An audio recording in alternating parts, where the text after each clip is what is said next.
பண்ணிருக்காங்க. அவங்களும் பிஎம் ஆகிறதுக்கு நிறைய வாய்ப்பு இருக்கு. எப்படி நான் சொல்றேன்னா, பிஜேபியில கூட்டணியில் இருக்காங்க பாத்தீங்களா, அதுல 2 கட்சி மட்டும் பிரிஞ்சு காங்கிரஸுக்கு வந்தாங்கன்னா கண்டிப்பா காங்கிரஸ் வந்து பிரதமரா ஆகிறதுக்கு நிறையவே வாய்ப்பு இருக்குது.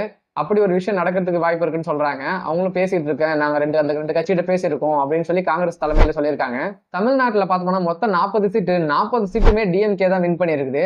வேற எந்த கட்சியும் ஒரு சீட் கூட வின் பண்ணல, இன்க்ளூடிங் ஏடிஎம்கே கூட ஒரு சீட் கூட வின் பண்ணல இது வரைக்கும். விவசாய சின்னத்தை இழந்து மைக் சின்னத்தை பெற்ற நாம் தமிழர் கட்சி வந்து ஒரு சீட்டு கூட வின் பண்ணல. வின் பண்ணலனாலும் அவங்களுக்கு ஒரு நல்ல விஷயம் இதுல நடந்திருக்கு. என்னன்னா, இது வரைக்கும் அவங்க கலந்துகிட்ட எலெக்ஷன்ல 6% மட்டுமே ஓட்டு வாங்கியிருந்தாங்க. இந்த எலெக்ஷன்ல மட்டும் அவங்க எவ்வளவு ஓட்டு வாங்கியிருக்காங்கன்னா 8.19% ஓட்டு வந்து இந்த எலெக்ஷன்ல வாங்கியிருக்காங்க. அதனால நாம் தமிழர் கட்சி வந்து அங்கீகாரம் பெறக்கூடிய கட்சியாக இருக்கிறாங்க. இந்த எலெக்ஷன்ல வந்து பிஜேபி கூட்டணி பிரியாம ஒன்னா இருந்து மோடிக்கு சப்போர்ட் பண்ணாங்கன்னா கண்டிப்பா மோடி ஜெயிச்சிருவாங்க.